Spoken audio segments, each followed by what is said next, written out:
Assalamualaikum warahmatullahi wabarakatuh. Waalaikumsalam warahmatullahi wabarakatuh. Kita ketemu lagi di channel Gus Gaul. Kita masih ngaji tentang bagaimana pentingnya menumbuhkan, membangun karakter kepada anak sejak dini. Masih bersama dengan narasumber utama kita, ngaji bab ini melanjutkan yang kemarin.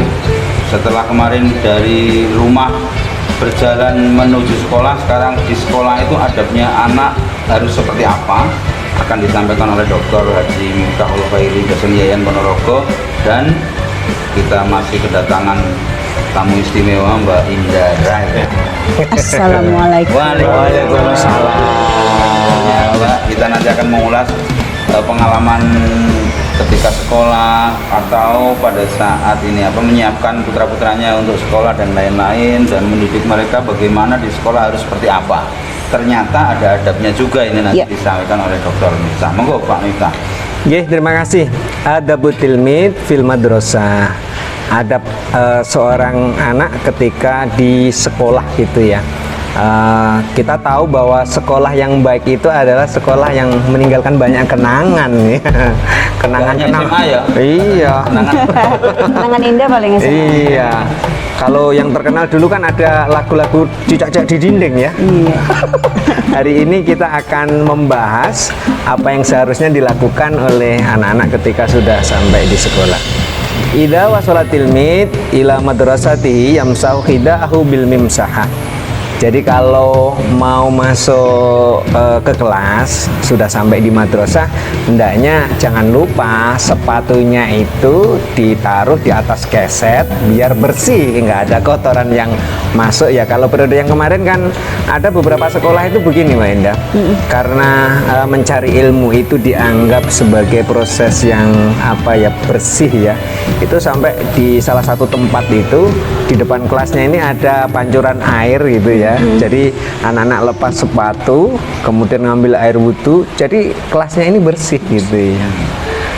Ini menurut kita menarik, karena kalau kelas bersih itu tentu belajar menjadi semangat ya. Jadi jangan lupa kalau mau masuk kelas, keset dulu biar kotoran dari luar tidak nempel terbawa masuk kelas.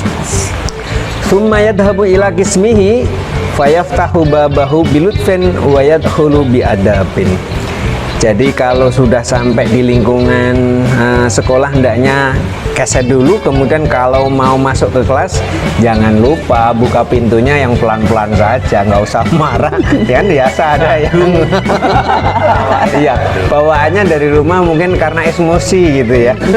Entah mau berangkat sekolah ini sama ayahnya sama ibunya ada apa-apa, ya jangan sampai lah diluapkan di sekolah sehingga mau masuk ditendang tadi pintunya.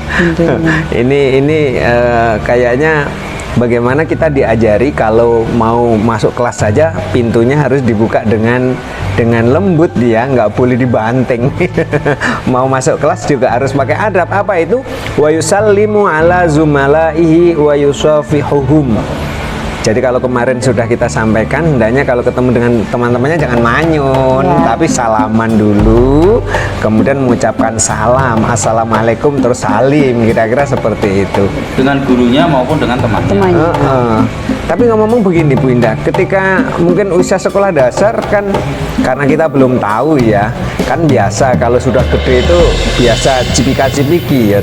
Pengalaman Bu Indah dulu ketika masih SD itu kira-kira kalau ketemu temannya ini yang paling berkesan apa sampai di dalam kelas? Iya, ketika di dalam kelas ya. Kalau dulu zaman saya kayaknya budaya cipika-cipiki juga nggak ada ya. Maksudnya kalau sesama teman juga nggak ada. Justru mungkin ke guru atau wali kelas gitu ya tetap salam, cium tangan seperti itu. Kalau sama teman-teman ya seperti biasa aja sih, biasa aja menyapa, hai terus paling terus nggak ada PR, biasanya sih seperti itu. Iya. Mungkin gini, perhatian dengan temannya kalau ada yang nggak masuk itu kayak apa Mbak zaman jenengan dulu Mbak? Iya pasti nanya sih, Nanya pasti ya? nanya ya, Pengen tahu. karena kan biasanya kalau zaman dulu kan di absen ya, dipanggil satu-satu, terus angkat tangan Oh, gitu iya. kan. Terus kalau ada yang nggak ada, biasanya kita yang nyapa ya, poloro, po gitu. Jadi mungkin kepedulian terhadap teman, saya rasa mungkin sekarang pun juga seperti itu, masih seperti itu. Ya, ada yang menarik begini Mbak Indah. Jadi fenomena anak sekarang ini kalau misalnya pergaulan di kelasnya bagus, itu kadang-kadang keakraban itu tidak hanya terbangun di kelas saja, tetapi misalnya pulang sekolah itu gantian main ya, sampai Iya, ada betul, yang betul. karena saking akrabnya itu gantian nginep Iya. gitu ya. Apakah ketika zaman Mbak Indah dulu mungkin juga seperti itu ya kira-kira? Iya. Nginep di rumah temennya gitu ya? Iya banget. Iya. Kalau zaman saya dulu iya banget begitu. Kalau sekarang mungkin sebagai orang tua gitu ya, kalau saya punya pengalaman pribadi, misalnya anak saya ini kan punya teman akrab ini, kalau di sekolah ya kerjakan PR itu biasa mereka saling berkunjung. Iya, kerja kelompok, iya. gitu ya, muter Anak gitu. iya, anak saya nginep di rumah teman akrabnya itu biasa atau sebaliknya begitu ya. Lah, mungkin hal yang semacam ini ternyata kalau dibiasakan luar biasa ya. Iya, Kenapa? Yang akrab ternyata bukan anaknya saja, termasuk orang tuanya juga betul. menjadi sangat akrab. Betul. Ini tentu kan menjadi energi yang sangat positif sekali ketika komunikasi antar wali murid, kemudian muridnya sendiri itu sangat akrab. Ternyata ini akan mendatangkan banyak kemanfaatan ya, terutama teman yang baik itu ternyata sampai kapanpun akan selalu diingat, Betul, walaupun betul. mungkin sudah apa ini masing-masing Iya. bekerja di tempat yang lain lah, tidak lagi satu Teman kota saya sekolah. gitu ya. Betul. Kalau Itu- maknanya bagi Mbak Indah apa Mbak? Kedekatan sampai mampir ke tempat rumah temannya Iya, dan iya. lain-lain sampai orang tuanya kenal itu apa maknanya? Kalau dulu saya pribadi memang sering ya kita ke ke rumah teman, terutama yang mungkin dulu di pabrik gula kan ada buka giling tuh, kan nginep di sana. Terus kita ke main ke pasar malamnya, kemudian ya seperti itu. Tapi akhirnya bener. Jadi ketika anak-anaknya ini akrab, otomatis blended orang tuanya pun juga makin terkomunikasi. Oh iya. Contohnya mungkin ketika nggak ada yang jemput, titip gitu. Mungkin iya. positifnya seperti itu, positifnya Iya. seperti itu. Dan kalau sekarang karena saya dulu merasakan hal itu adalah hal yang positif, sekarang pun saya selalu berpikiran bahwa ya anggaplah semua anak nih anakmu dah. Oh gitu ya. Gitu. Oh iya, Jadi iya. jadilah orang tua baik di semua anak. gitu. Iya, iya. Karena ya bagi saya pribadi sih kita nggak akan ada terus di dunia ini, gitu Iya, kan. iya. Ketika kita memperlakukan anak-anak itu sebagai anak kita, saya kepinginnya juga anak saya diperlakukan sebagai anak-anak orang tua Iya, di sekitar kita. Seperti iya. Berarti itu. juga berharap orang tua yang lain Menganggap Bukan- betul anak saya menjadi anak Iya, betul. seperti- Punya perasaan yang sama Yes, lah. gitu. Jadi kalau misalnya anak-anak kita itu akrab dengan teman-temannya, kemudian orang tuanya juga menjadi baik dengan kita, wah ternyata itu luar biasa. Iya, Tadi luar contoh yang biasa paling sederhana, kalau misalnya terlambat jemput itu ternyata anak kita aman Betul, gitu ya. betul. Inilah yang barangkali kan ada sebuah nasihat untuk kita semua ya. Anil mar'i fas'al an qarinihi, tentang perilaku seseorang itu tanyakan dia bersahabat dengan siapa. Ya, betul. Tentu kita berharap dengan persahabatan anak-anak yang baik ini, Ya. tentu kita juga sebagai orang tua ini menjadi dekat gitu loh ya. Iya, betul, betul. menjadi asik gitu Iya, ya. iya. Makanya di sini diajarkan juga kalau masuk ke kelas hendaknya mengucapkan salam, kemudian berjabat tangan, kemudian wa mubtasimun. Kemudian kalau ketemu dengan temannya senyum sambil mengucapkan qailan sabahul khair wasurur, kan selamat pagi kan gitu ya. Kalau ketemu teman-teman kira-kira seperti itu. Tsumma yad'u mafadatu fi durji maq'adi. Jadi ini sebenarnya kaitannya dengan etika belajar ketika di kelas. Bagaimana kalau sudah sampai di kelas itu jangan lupa tasnya dimasukkan ke laci, kelihatan rapi begitu ya. Wa idza jaa ustaduhu yaqumu min mahallihi wa yastaqbiluhu bikulli adabin wa ihtiramin wa yusafihu. Jadi kalau sudah sampai di kelas, tasnya dimasukkan ke laci, kemudian ketika Pak Guru datang, Maka kemudian kita sebagai murid itu hendaknya diajari bagaimana menghormati guru dengan cara berdiri bersama-sama, betul, berdiri. kemudian mengucapkan salam. Betul, Dan ada yang ngomandoin tuh Pak, berdiri. Ada ketua kelas, Iya. biasanya ya, ketua Oh, iya. kelas. Ketua kelas, Mbak? Pernah banget. Ketua geng juga pernah. Gitu, iya. Tapi kira-kira geng yang bagus ya. Geng yang bagus tentunya, Iya. geng yang bagus. Yang bagus nggak mungkin jadi wali kota. Iya, iya. Jadi ternyata pengalaman-pengalaman yang kita peroleh di kelas itu ya akan menjadi inspirasi bagaimana ke depan ini ternyata kalau kita pernah jadi ketua kelas ya, bukan kepala ya, ketua kelas. Oh, ternyata itu juga bisa kita manfaatkan dalam cakupan yang lebih besar lagi, kita biasa lah. Betul. Contohnya tadi kalau anak kita nggak ada yang jemput itu karena Iya. sudah terbiasa mengorganisir orang gitu ya. Betul. Akhirnya kita juga bisa bekerja sama dengan orang lain. Lah ini yang mungkin juga perlu untuk anak-anak sekarang, bagaimana adab dengan guru ini perlu dijaga. Kenapa? Nggak ada ceritanya guru yang nggak baik dengan muridnya Iya. gitu ya. Ternyata doa seorang guru bagi muridnya ini menjadi energi yang luar biasa. Gitu. Ini ngomong-ngomong begini Mbak Indah, ada cerita yang luar biasa.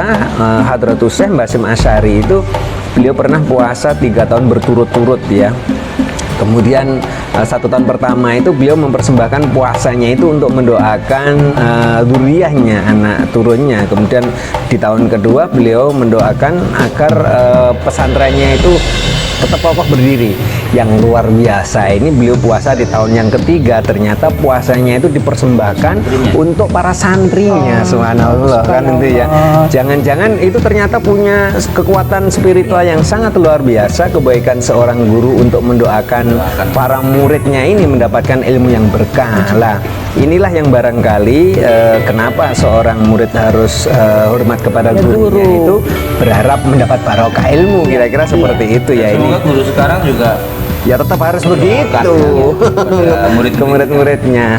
Tapi ngomong-ngomong ini mungkin Mbak Indah punya pengalaman bagaimana membangun komunikasi yang bagus antara kita sekarang menjadi orang tua dengan guru itu gimana sebaiknya Mbak Indah kira-kira? Iya. Kalau dengan guru ya, kita orang tua dengan guru, saya sempat yang memberikan sedikit masukan gitu ya. Iya. Ketika apa yang diajarkan di sekolah dikomunikasikan dengan orang tua di rumah, supaya iya. apa yang diajarkan dari sekolah itu bisa continue kita lanjutkan di Nyambung, rumah. ya. Iya, Jangan iya. sampai nanti di sekolah diajari misalkan hafalan surat A gitu ya. Iya. Ternyata di rumah kita ngajarinnya hafalan surat B. Nggak nyambung Nggak ya. nyambung Iya, gitu iya. kan. Jadi mungkin Iya. komunikasi terus akhirnya dan alhamdulillah diakomodir, kita jadi punya buku semacam buku jembatan gitu. Iya, komunikasi ya. ya gitu di sekolah mungkin ini progresnya seperti ini. Jadi kita bisa lebih tahu, dan sekarang kan sudah lumayan canggih ya, jadi ada WA group Iya. gitu kan, jadi bisa membicarakan hal-hal yang terkait dengan perkembangan anak di sekolah dan di rumah itu seperti apa, kita bisa selalu monitor seperti itu. Ya, itu tadi adab bagaimana murid menghormati guru. Kemudian sekarang tadi kita membicarakan tentang bagaimana kita sebagai seorang orang tua gitu ya, kemudian komunikasi dengan guru. Lah, kembali lagi pada persoalan tentang etika belajar di kelas. Ini ngomong-ngomong kalau berbicara tentang lonceng gitu ya. Wa idza dzaqal jarasu waqafa ma ikhwanihi fi shafi mu'tadilan wa la yatakallamu aw yal'abu ma'hum. Ternyata kegiatan belajar di kelas ini diatur oleh lonceng gitu ya.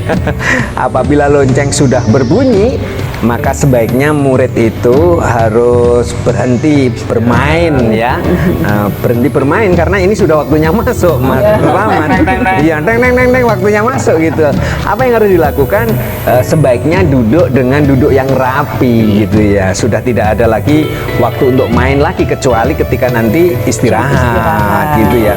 Tsumma yadkhulu faslahu ba'da isyaratil muallim.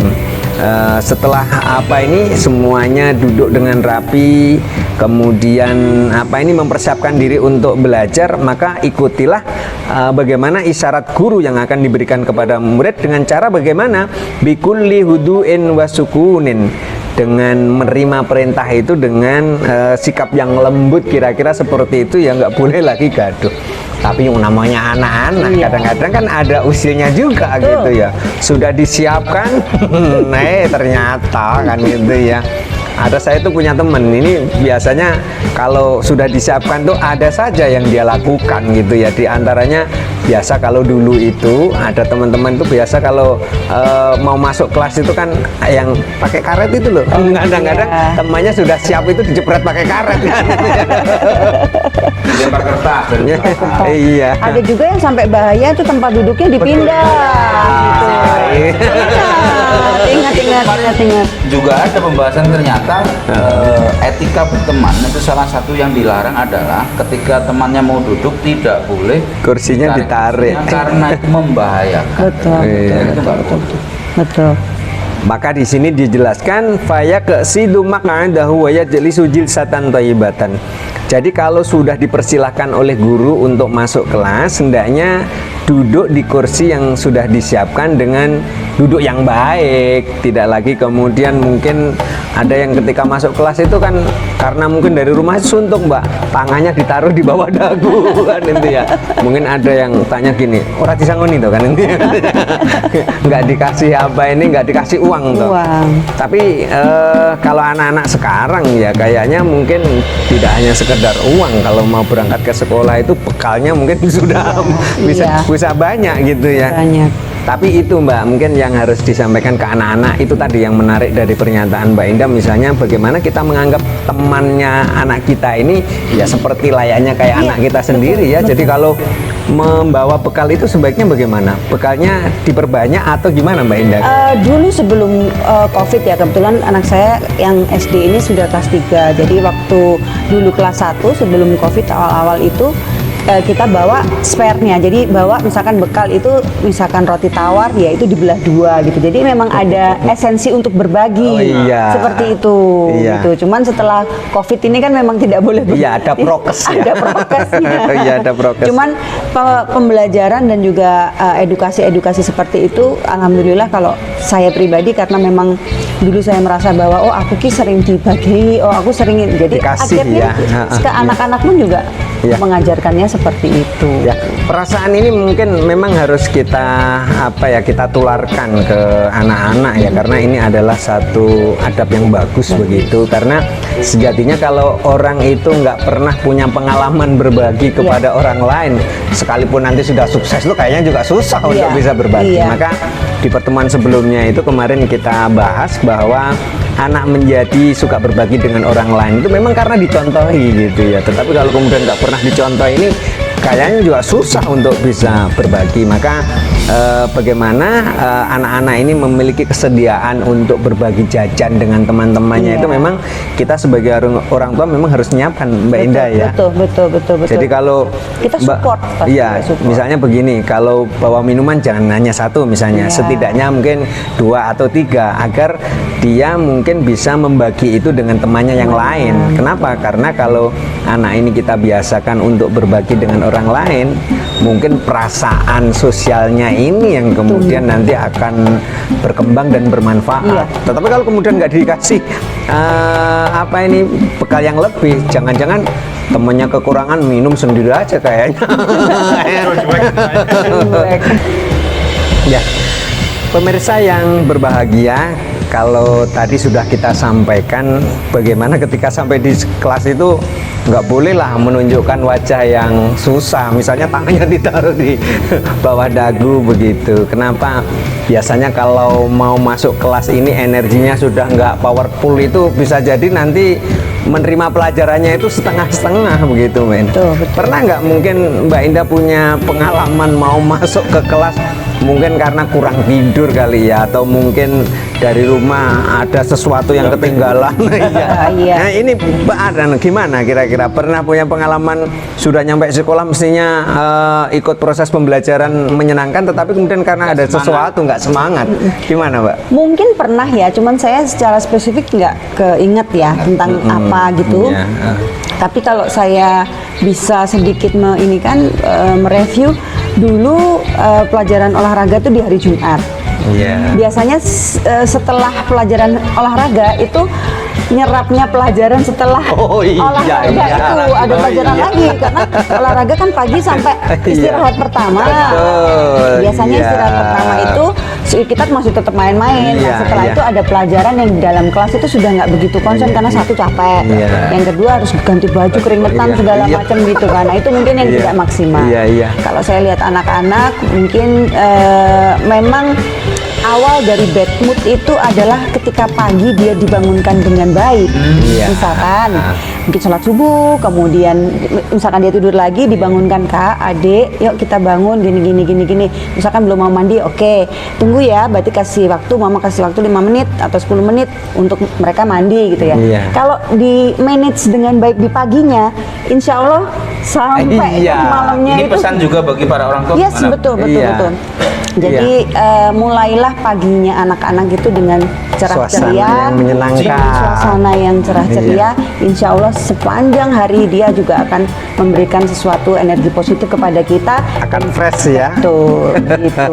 Ini jadi pemirsa yang berbahagia, bagaimana cara kita mengelola agar anak-anak ini punya semangat belajar yang fresh. Jadi kita mulai dari pagi harinya itu ibarat komputer tuh nginstalnya harus bener gitu ya.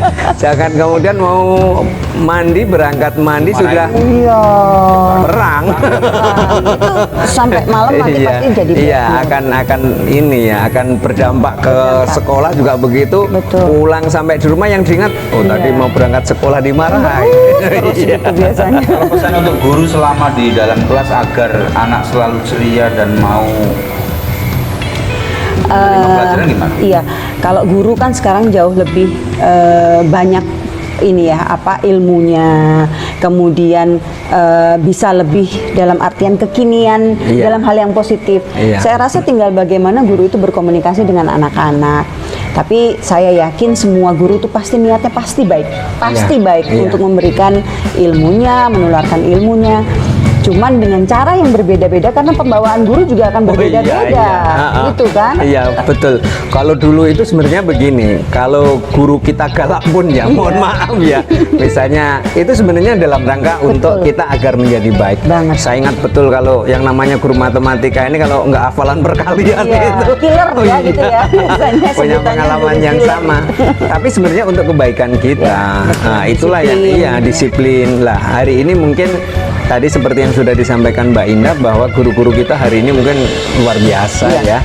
Jadi dibekali ilmu bagaimana melakukan pengelolaan kelas di kelas, kemudian juga dengan teknologi juga yang sekarang belajar psikologi kan gitu ya. Kenapa? Karena murid-murid ini kan punya style belajar yang berbeda-beda ya, sehingga mungkin guru juga dianjurkan bagaimana memanfaatkan gaya belajar yang berbeda-beda itu sehingga ilmu yang disampaikan ke anak-anak ini bisa masuk ya. Kemudian juga membentuk karakternya juga mungkin lebih bagus gitu ya. Sehingga saya ingat betul misalnya kalau kita belajar tentang ada kelompok-kelompok kecil itu ya, ada small group discussion itu, ada diskusi kelompok kecil, itu kan sejatinya anak-anak diajari bagaimana memiliki kerjasama, kemudian memiliki keberanian untuk menyampaikan gagasan. Guru-guru kita hari ini luar biasa gitu ya. Ini satu lagi Pak John, ada enggak Mbak adab yang di dalam kelas itu yang sampai sekarang diterapkan di dalam kerjaan, di dalam kantor itu? Hormat dengan yang lebih tua itu pasti ya. Itu mulai dari agama mengajarkan seperti itu. Adat Jawa pun mengajarkan seperti itu. Jadi kalau saya rasa sebenarnya semua itu ajarannya tuh sama demi kebaikan kalau saya rasa ya. Kalau kita di kerjaan ya memang harus memisahkan antara ini sesuai dengan hierarkinya mungkin dalam pekerjaan. Tapi saya pun selalu kadang-kadang nih ya, kalau pas lagi ada acara yang itu membutuhkan buffet makan yang prasmanan itu, saya secara otomatis pasti ngambilkan piring untuk yang senior gitu kan, mungkin kepala OPD apa gitu. Bu jangan Bu, oh iya ya gitu terus aja. Tapi itu merupakan suatu kebiasaan gitu loh, yang karena sudah kita menyatu ya, betul, gitu sih. Ya. Tapi ngomong-ngomong ini sebenarnya juga diajarkan oleh agama Mbak Indah, laisa minna malam yuwakir kabirona walam yarham sohirona, bukan termasuk bagian dari kami, dari kita kalau ada orang yang lebih muda tidak menghormati yang tua gitu, atau sebaliknya yang tua tidak menyayangi yang muda gitu ya. Ternyata ini luar biasa ya, kebiasaan-kebiasaan yang bagus yang sebenarnya tidak hanya dalam konteks agama, tetapi juga tata nilai dikembangkan ya, karena kaitannya dengan budaya tadi, kira-kira begitu. Betul.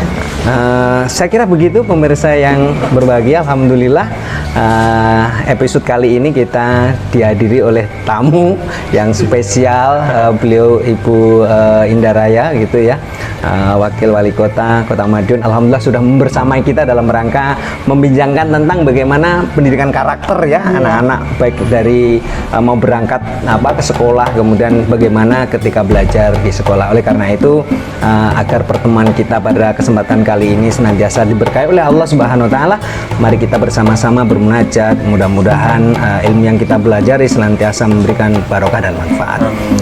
Bismillahirrahmanirrahim. Allahumma sholli ala sayyidina Muhammad wa ala ali sayyidina Muhammad walhamdulillahirabbil alamin. Hamdan yuwafi ni'amahu wa yukafi mazidah, ya rabbana lakal hamdu kama yanbaghi li jalali wajhikal karim wa 'azimi sultanik. Allahumma sholli ala sayyidina Muhammadin al-fatihi lima ughliq wal khatimi lima sabaq, nasiril haqq bil haqq wal hadi ila siratikal mustaqim wa ala alihi haqqa qadrihi wa miqdarihil azim. Allahumma anfa'na bima 'allamtana wa 'allimna bima yanfa'una. Allahumma ij'alna min ahli ilmi wal khair wa la taj'alna min ahli syarri wad dhair, innaka ala kulli syai'in qadir. Wa sallallahu ala sayyidina Muhammadin nabil ummi wa ala alihi wa sahbihi wa barik wa sallam. Alhamdulillahirabbil alamin. Demikian ngaji kita bersama, mudah-mudahan berkah dan bermanfaat. Terima kasih Bu Indah Raya. Terima kasih kembali. Sampai ketemu di lain kesempatan. Akhirnya assalamualaikum warahmatullahi wabarakatuh. Waalaikumsalam warahmatullahi wabarakatuh.